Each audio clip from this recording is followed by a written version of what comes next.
Ok. Saúdo a todos com a graça, a paz e as misericórdias de Cristo Jesus, o nosso Senhor. Queridos, para mim novamente é um prazer estar aqui com os irmãos, ou uma parte bem fracionada dos amados irmãos, mas eu tenho certeza que em espírito nós estamos juntos, adentrando os lares, pois assim o amor de Cristo nos une e evoca a essa comunhão.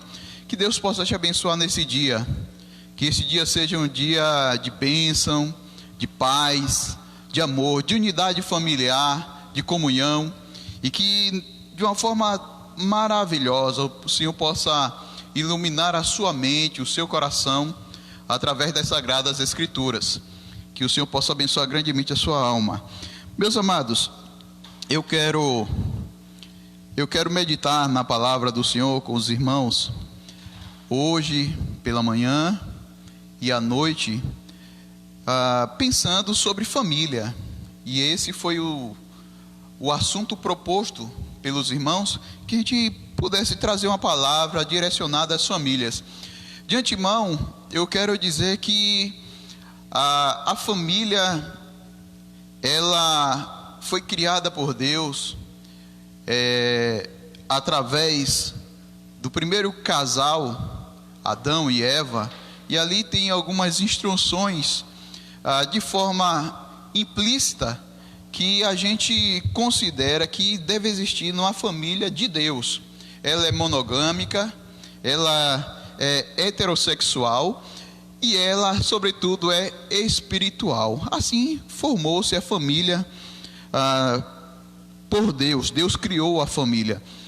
Mas eu quero pensar sobre o texto de João, capítulo 2, do versículo 1 ao versículo 11, porque alguns não me entendem, porque Jesus principiou seu ministério realizando um milagre ou um sinal na família, salientando que lá atrás o homem havia saído da presença do Senhor, a família havia quebrado essa aliança com o Senhor, na pessoa de Adão e Eva, desobedecendo, foram expulsos do paraíso, saíram ali da presença do Senhor, e quando Jesus inicia o seu ministério, ele vai então dar início realizando um sinal no seio familiar. E é isso que eu quero pensar com os irmãos nessa manhã, sobre o tema restaurando a essência da família. Vamos lá, vamos ler o texto bíblico, João capítulo 2, versículo 1, de 1 a 11.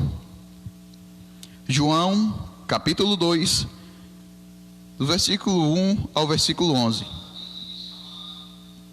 que diz o seguinte: 3 dias depois, houve um casamento em Caná da Galileia, achando-se ali a mãe de Jesus.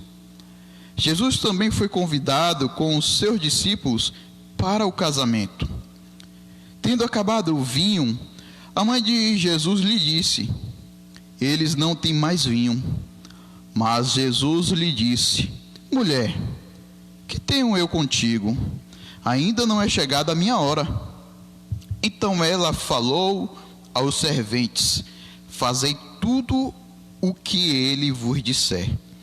Estavam ali 6 talhas de pedra, que os judeus usavam para as purificações, e cada uma levava 2 ou 3 metretas. Jesus lhes disse: enchei de água as talhas, e eles as encheram totalmente. Então lhes determinou: tirai agora e levai ao mestre-sala. E eles o fizeram. Tendo o mestre-sala provado a água transformada em vinho, não sabendo de onde viera, se bem que o sabiam os serventes que haviam tirado a água, chamou o noivo e lhe disse: todos costumam pôr primeiro o bom vinho, e quando já beberam fartamente, servem o inferior. Tu, porém, guardaste o bom vinho até agora.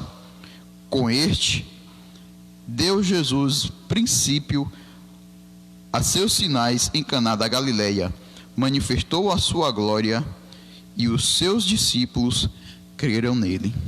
Vamos orar?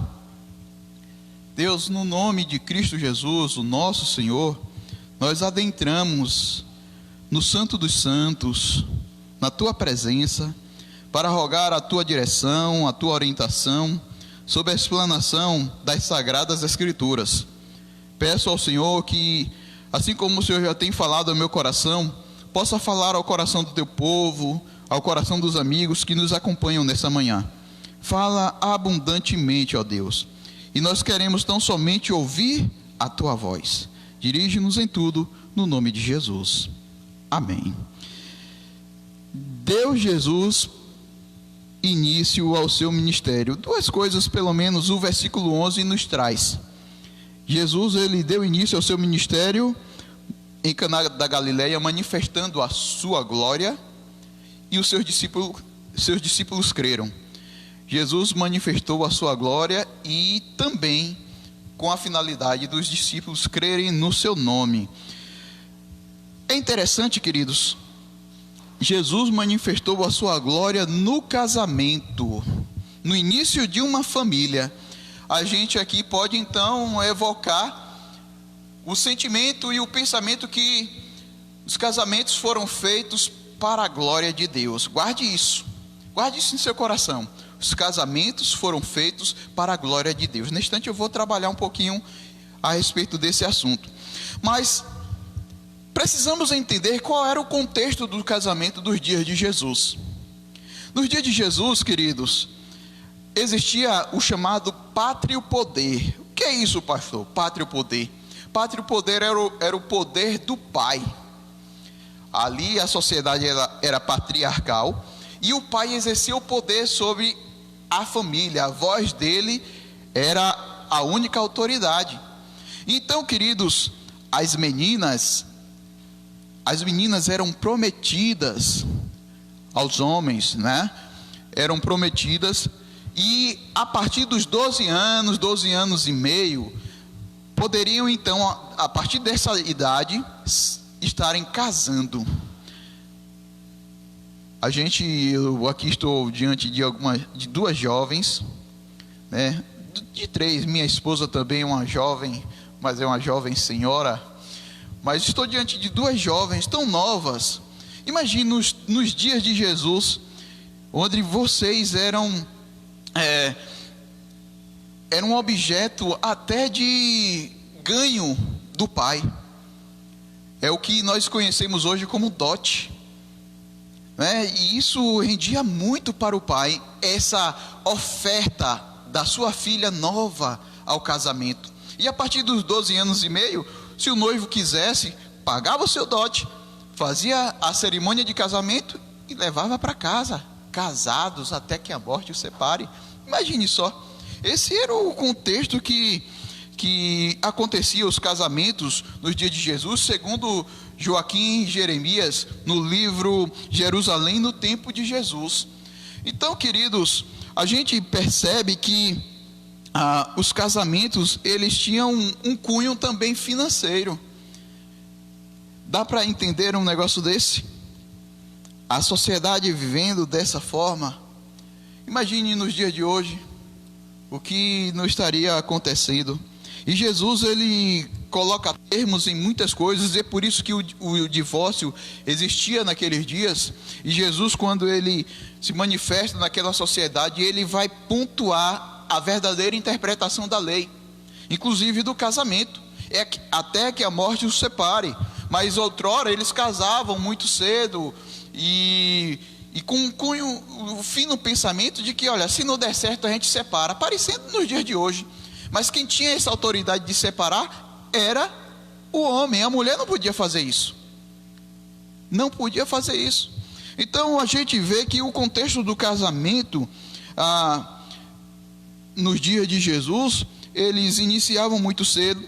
Os noivos davam essas festas, e essas festas duravam aproximadamente 7 dias, era uma semana, e alguns contratos de casamento vinham lá estipulando que não poderia faltar o vinho, tinha que ser em abundância, e se faltasse o vinho, aquele homem, ou o marido, o noivo, poderia até ser processado.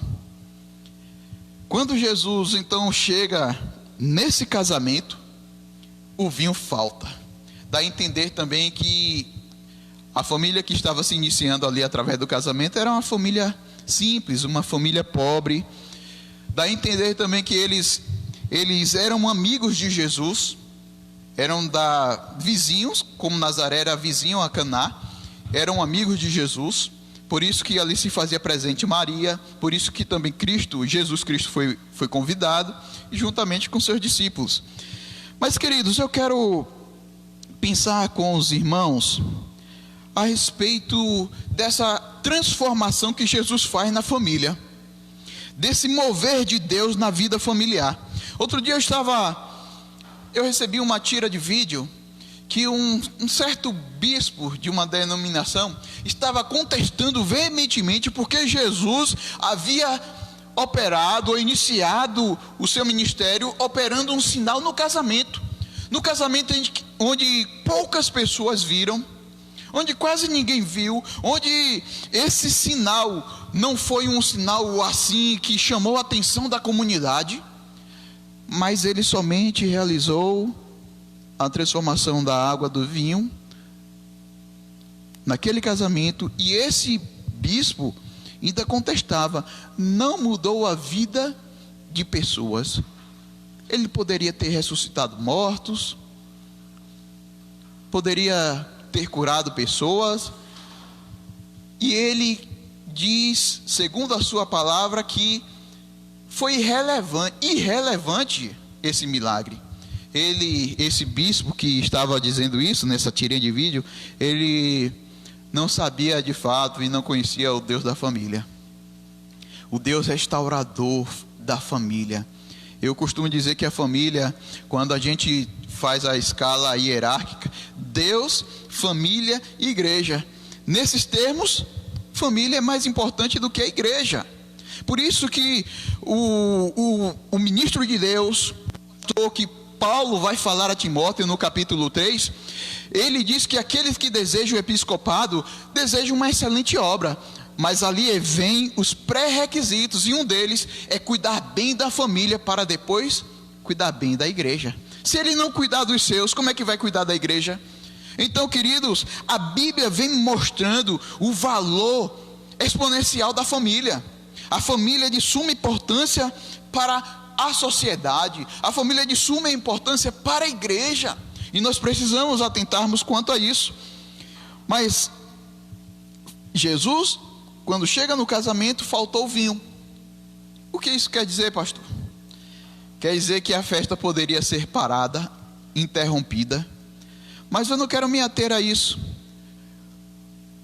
Eu quero pensar com os irmãos também que a Bíblia mostra a figura do vinho como um sinônimo de alegria. Veja o texto de Salmo 104: o vinho que alegra o coração do homem.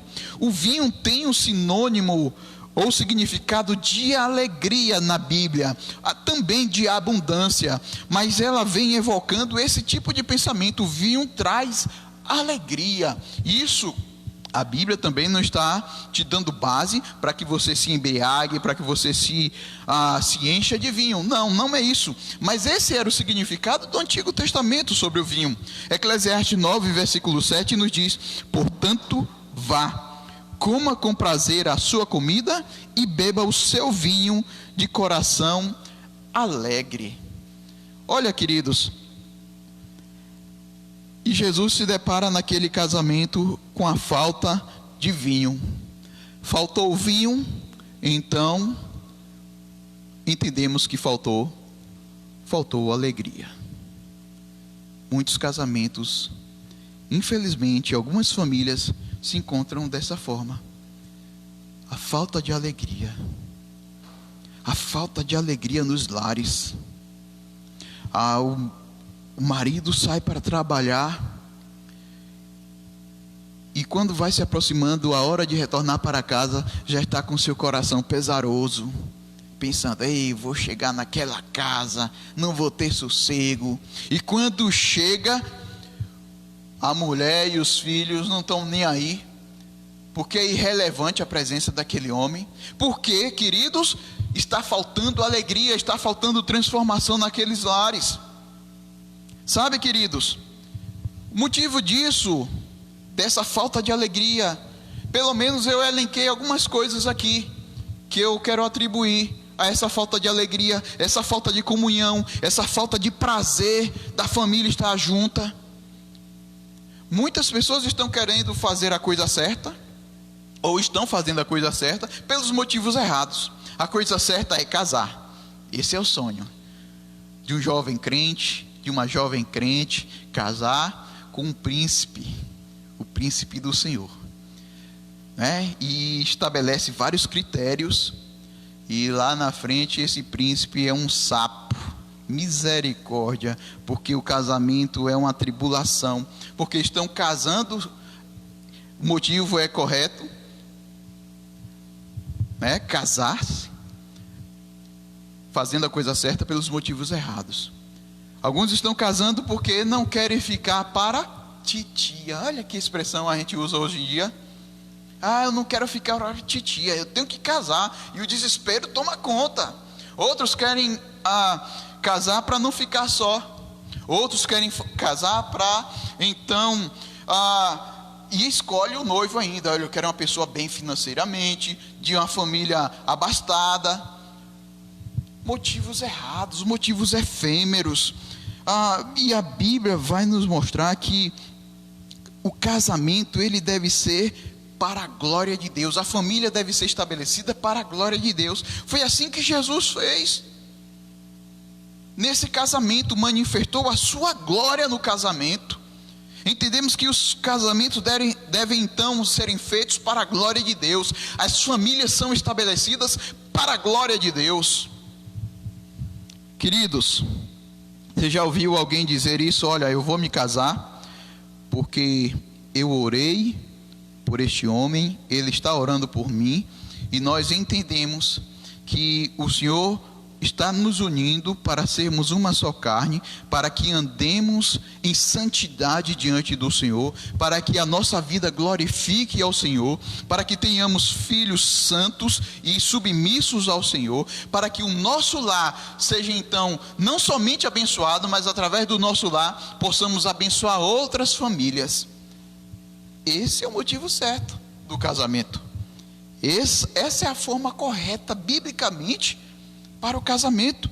É por isso que lá em Efésios, no capítulo 5, o Senhor, usando Paulo, o Espírito Santo usando Paulo, vai dizer: olha, o marido deve amar a sua esposa, como Cristo amou a sua igreja e se entregou por ela. Isso é amor incondicional. A esposa deve ser submissa ao marido. Isso quer dizer, a igreja deve ser submissa a Cristo, assim como a esposa deve ser submissa ao marido. O que é isso, pastor? A igreja está sob uma missão, a missão de Cristo nesse mundo. A mesma coisa, a esposa está sob a missão do homem na família. E qual é a missão do homem na família? É glorificar a Deus. Então a esposa é a companheira que se une ao seu esposo nessa missão. É aquela que dá essa base na missão do homem, que é glorificar o Senhor. Mas muitas famílias estão sendo formadas sem esse entendimento. Ali também, nesse casamento, queridos, versículos 6 e 7, o texto nos diz que estavam ali 6 talhas.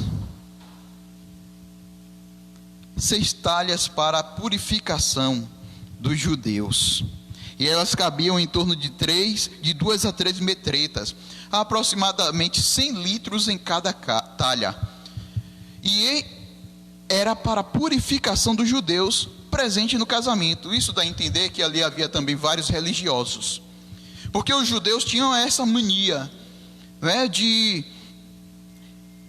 eles iam até além, ou queriam ir além, e isso tornou-se algo legalista, algo que Deus não concorda, Deus não aprovou na palavra. Muitos dos judeus religiosos daqueles dias eram legalistas.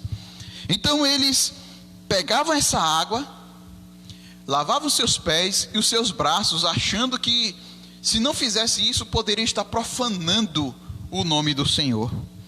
Aí Jesus vai dizer: olha, o que contamina o homem não é o que entra, é o que sai. Vocês lavam o exterior do copo, mas o interior está sujo. Por isso que Jesus muitas vezes vai dizer: vocês são sepulcros caiados. Ou seja, quando você vai no cemitério, você vai ver aquela lápide, né, no túmulo, algo bonito, flores, aquele negócio suntuoso, mas lá dentro ossos secos, lá dentro do túmulo, às vezes até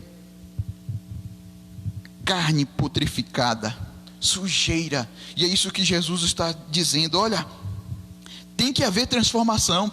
E Jesus manda encher essas talhas, porque ali se encontrava vazia. As talhas estavam vazias.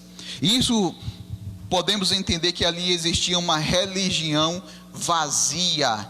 Uma religião vazia estava presente no casamento. Sabe o que nós entendemos, queridos? Que nesse casamento, aqueles religiosos poderiam estar presentes, celebrando a nova família que ali surgia, poderiam estar até então ratificando o casamento, poderiam estar aprovando, impondo suas mãos sobre o casamento, mas quando faltou a alegria, quando faltou o vinho ali, eles não puderam fazer nada. A religião vazia é isso, não pode fazer nada pelo casamento, pela família, pelo homem. Como é que ela vai dar aquilo que não tem? Isso é uma religião vazia, e nós precisamos estarmos atentos quanto a isso, que nós não sejamos religiosos. Hoje nós estamos, claro, que o anseio, o desejo é de estarmos juntos novamente nos templos, nessa unidade, nesse amor, abraçando uns aos outros, nesse convívio santo. Mas, queridos, tem gente por aí que está desesperada, que a fé está lá embaixo. Sabe por quê? Por causa do ativismo religioso. O ativismo religioso faz isso com as pessoas. Eu só sou crente se eu estiver fazendo alguma coisa na igreja. Não é assim. Não é assim não, queridos. A nossa vida cristã, ela não é circunstancial. Ela não depende se eu estou aqui fazendo alguma coisa na igreja. Independente disso, eu estou em plena atividade diante do reino de Deus. Eu oro, eu medito na palavra, eu jejuo, eu prego a palavra, eu evangelizo pelas redes sociais, seja qual for. Deus vai te levantar e vai mostrar o que você deve fazer. Mas o ativista religioso só quer estar fazendo, só é crente quando está fazendo alguma coisa. Não é isso. Os religiosos daquela época pensavam assim e viviam dessa forma. Estavam presentes no casamento, mas não fizeram nada para restituir a alegria daquele casamento, porque somente Jesus também pode fazer isso. E nós somos esses instrumentos de Deus nesse tempo, para abençoar famílias, para abençoar essas famílias que se encontram degradadas. Famílias estão sendo dissolvidas por esse mundo, e nós, como povo de Deus, como igreja, precisamos fazer alguma coisa. Somos nós que o Senhor usa nesse tempo. Mas, queridos, eu quero aqui então deixar pelo menos seis transformações que o Senhor quer fazer na nossa vida. Quando Jesus ele fala para os serventes: enchei as talhas, isso nos mostra que esses serventes foram instrumentos de Deus, instrumentos nas mãos de Cristo, para que o milagre acontecesse naquele casamento. E nós também somos instrumentos de Deus. Nós precisamos encher algumas talhas na nossa vida, e eu quero deixar aqui pelo menos 6 talhas que precisam serem cheias, para que a nossa família seja transformada por Jesus, para que o seu lar seja modificado, para que a alegria possa voltar para o seu lar, para que vocês possam, ou nós possamos viver uma vida santa dentro do seio familiar, para que a família tenha de fato prazer em estar juntos. Primeira talha que precisa ser cheia, queridos, é a talha da qualidade de tempo. Precisamos ter um tempo de qualidade na vida familiar. Tenho certeza que muitos estão nesse tempo isolado, dentro de casa, sem poder sair, junto com a sua família, mas não está vivendo um tempo de qualidade. Tenho certeza absoluta. Estão dentro de casa juntos, mas não vivem um tempo de qualidade, um tempo de alegria, um tempo de espiritualidade. Foram feitas então algumas pesquisas, não agora, lá atrás, a um grupo de crianças, aproximadamente 1.500 crianças, e foi perguntado: o que você acha que torna uma família feliz? A resposta mais frequente das crianças foi fazer as coisas juntas. Fazer as coisas juntos, almoçar, sentar todo mundo ao redor da mesa. Salmo 128 evoca isso. Estarmos juntos, tempo de qualidade, marido orar com sua esposa, a esposa orar com o seu marido, orar com os filhos, vivenciar a palavra, brincar, isso mesmo, brincar com os filhos. Tempo de qualidade precisa então ser novamente transformado no seio familiar. Eclesiastes capítulo 3, versículo 1 nos diz: há tempo para todo propósito debaixo dos céus. Há tempo de estar juntos. Precisamos, queridos, urgentemente encher a talha do tempo de qualidade, para que Jesus faça um milagre na família. Outra talha que deve ser cheia é a talha do perdão. Eu sou pastor, eu lido com pessoas, e às vezes a gente vai aconselhar os casais, e alguns, olha, vai existir sempre. Somos seres pensantes, eu sou diferente da minha esposa, penso diferente, mas esse pensamento diferente, isso não quer dizer que a gente deve viver em guerra o tempo todo. Na verdade, não deve existir guerra entre a gente. Se existir qualquer tipo de atrito, devemos então conversar e então nos perdoar. Mas tem casais que, olha, brigou, um vai para o sofá e o outro fica na cama. E a palavra diz que a gente não pode fazer isso, a não ser se houver mútuo entendimento para se consagrar ao jejum. E isso não quer dizer sair da cama, é abster-se do sexo. Mas sair da cama, brigou, vamos parar com isso. Isso aí às vezes é meninice no seio familiar, porque o homem não está vivendo em retidão diante do Senhor, pensando na família, no amor que deve existir entre a família. Já pensou se o amor de Jesus pela igreja fosse assim? A igreja que às vezes nós vacilamos com o Senhor. Já pensou se Jesus, olha, então você fique no seu canto, eu fico no meu. Não é, a Bíblia nos chama Jesus do noivo, e nós, a igreja, somos a noiva do Cordeiro?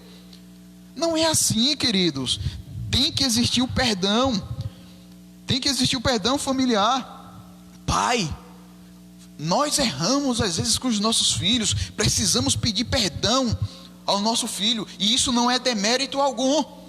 Com isso, a gente pedindo perdão aos nossos filhos quando errarmos, nós estaremos ensinando com um exemplo, dizendo: olha, eu sou passivo de erro, mas eu sou um homem que o Senhor regenerou, transformou o meu coração, e eu estou te pedindo perdão, meu filho, eu errei com você. Isso é lindo. Um pai reconhecer que errou com seu filho, o filho reconhecer que errou com seus pais e lhe pedir perdão. Tem que existir o perdão. Eu lido também com vidas que chegam para mim com seus corações destroçados, com amargura na sua alma, porque alguém errou contra ele e ele não conseguiu liberar esse perdão, e coisas terríveis acontecem na mente humana, no inconsciente, por conta do perdão.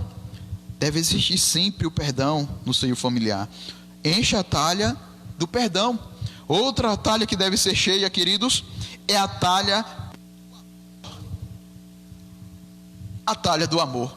Certa vez um homem, aqui já em Itabuna, um amigo, chegou para mim, falou: meu amigo, eu estou precisando de oração, precisando de você, me ajude. Falei: o que é que está acontecendo? Rapaz, eu estou querendo sair de casa e eu não estou tendo forças para sair. Por que você quer sair de casa? Porque eu há muito tempo já tinha decidido me separar da esposa. Eu não amo mais minha esposa, não tenho um sentimento nenhum por ela. Eu lhe falei: olha, a Bíblia diz que o amor jamais acaba. 1 Coríntios capítulo 13, versículo 8. Se você está dizendo que não ama a sua esposa, é porque você nunca amou. O amor, ele não acaba. O amor, ele não tem fim. E ali podemos aconselhá-lo. Mas, queridos, o amor é aquilo que abrilhanta o casamento, que faz com que as nossas emoções, o anseio de estar presente na vida do outro possa acontecer, e que tudo nesse mundo é passageiro e nós consideramos como efêmeras essas coisas e colocamos o nosso amor, o amor pela esposa, o amor pelo marido, pelos filhos, o amor familiar acima dessas coisas. Essas coisas não têm mais valor, porque nós queremos viver uma vida amorosa no seio familiar, e o amor faz isso com a gente. Por isso que Efésios vai dizer que o marido deve amar a sua esposa. É um amor incondicional, sem condições, sem limites. Eu acho linda a ilustração que se chama Uma Lição de Amor. Eu vou ler aqui para vocês. Quando Ciro, rei da Pérsia, levou prisioneiro o rei Creso e sua família, chamou o ilustre prisioneiro até os seus aposentos e lhe perguntou: o que você me daria pela sua liberdade? Metade do meu reino, respondeu Creso. Continuou o rei Ciro: e por vossos filhos? Respondeu Creso: a outra metade do meu reino. E o rei Ciro ainda insistiu: e por sua mulher? Então o rei Creso percebeu a falha de ter comprometido tudo, mas não se desesperou e disse: pela vida da minha esposa, eu dou a minha vida. Ciro ficou tão impressionado com a resposta que deu liberdade ao rei Creso e a toda a sua família. No caminho de volta para o seu reino, Creso diz à esposa: você percebeu a altivez do soberano Ciro? E sua resposta foi: eu não estava olhando para ele, eu olhava apenas para quem estava dando a sua própria vida para salvar a minha. É uma linda história de amor. Isso é amor incondicional, é dar a vida em prol do outro. Isso é amor sem condições, sem limites. E é assim que deve ser o amor familiar, o amor na família. Precisamos então encher a talha do amor. Outra talha que deve ser cheia é a talha da fidelidade. A talha da fidelidade. Infelizmente, queridos, em 2016, segundo o IBGE, 344 mil casamentos foram desfeitos. Em 2018, esse número aumentou 8%, 373.216 divórcios aconteceram. Olha que o número ele é altíssimo. Segundo essa pesquisa, 1 em cada 3 casamentos são desfeitos. E vocês sabem quais são os motivos disso tudo? Adultério, pornografia. Eu costumo dizer que a pornografia é uma bazuca, é um canhão apontado para a família. Muitos casamentos são desfeitos por conta da pornografia. O marido não tem, ou o marido ou a esposa, a gente tem que falar isso, o marido ou a esposa que entram por essa vereda, eles perdem a sensibilidade do outro, perdem o amor pelo outro, param de sentir prazer pelo outro, e nós precisamos estar atentos quanto a isso. O mundo faz isso, mas nós não podemos nos submeter às práticas mundanas. Precisamos então, queridos, estarmos atentos quanto a isso. Precisamos conservar o nosso leito puro. Hebreus 13, versículo 4, o casamento deve ser honrado por todos, o leito conjugal conservado puro, pois Deus julgará os imorais e os adúlteros. Encha a talha da fidelidade. Eu poderia aqui trazer algumas minúcias sobre essas questões, mas eu quero somente nesse instante dizer a você que diante desses padrões divinos, precisamos urgentemente estar enchendo essas talhas, abrindo mão dessas coisas mundanas e nos encher de Deus, nos encher da família, que é o bem que Deus estabeleceu para que vivamos. Encha também, queridos, a talha da gentileza.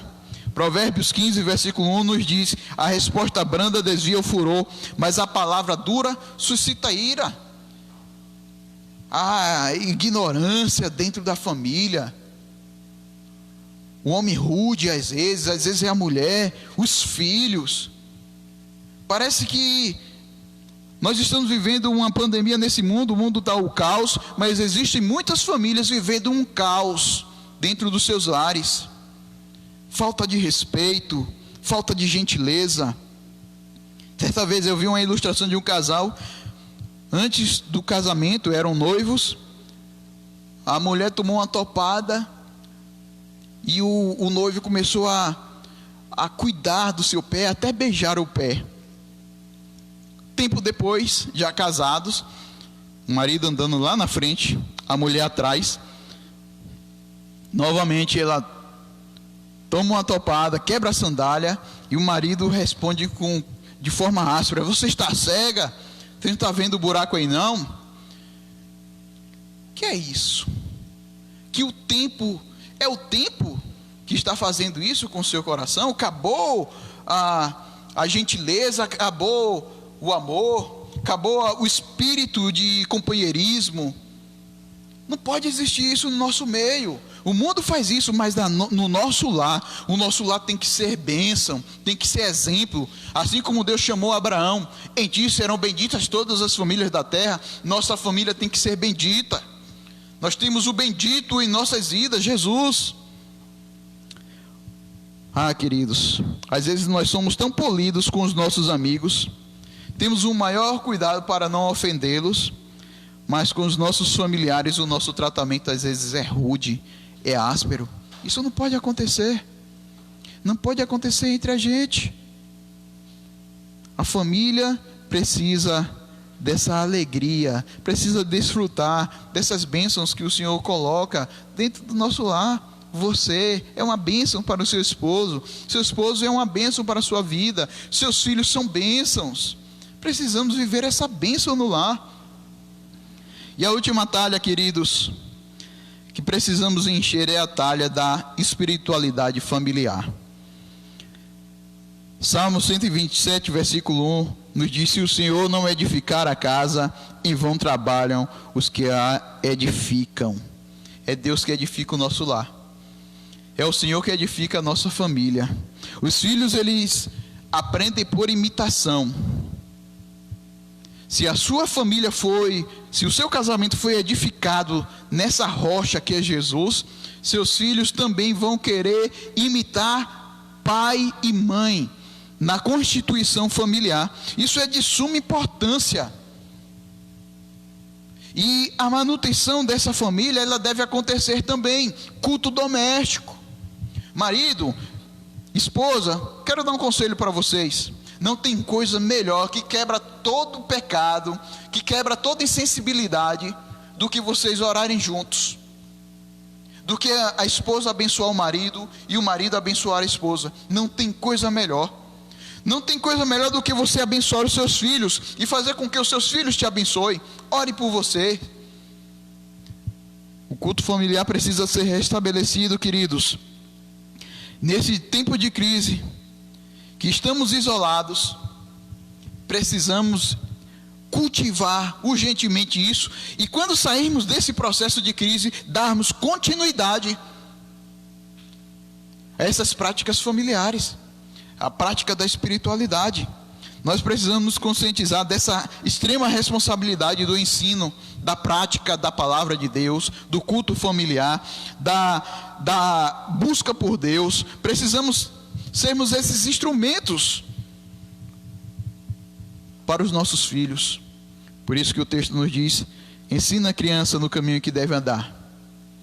É obrigação nossa como pais ensinar os nossos filhos, e eles serão imitadores de Deus. Paulo, falando a seus filhos espirituais, disse: sede meus imitadores, como eu sou de Cristo. Pai e mãe, você pode falar isso para os seus filhos? Sede meus imitadores, como eu sou de Cristo. Enche a talha da espiritualidade familiar. Eu quero concluir dizendo o seguinte: os serventes fizeram aquilo que Jesus mandou, encheu as talhas. E nós também precisamos encher as nossas talhas para que Jesus possa fazer esse milagre na nossa família, no nosso casamento, no nosso relacionamento entre pais e filhos. Precisamos encher as nossas talhas, e assim Jesus há de fazer a transformação no seio familiar.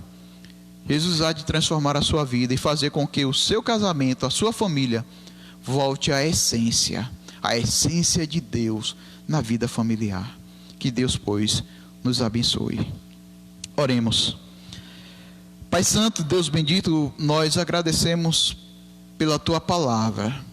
Continua conosco neste dia, e que a reflexão desta manhã possa ter encontrado guarida nos corações de cada irmão, de cada família, de cada amigo, e que essa mudança, essa transformação que acontece mediante a ação do Senhor, possa, meu Deus, de uma forma abundante, mover cada família, Pai, cada esposo, cada esposa, cada filho, de tal forma que a família seja impactada por essa transformação abundante.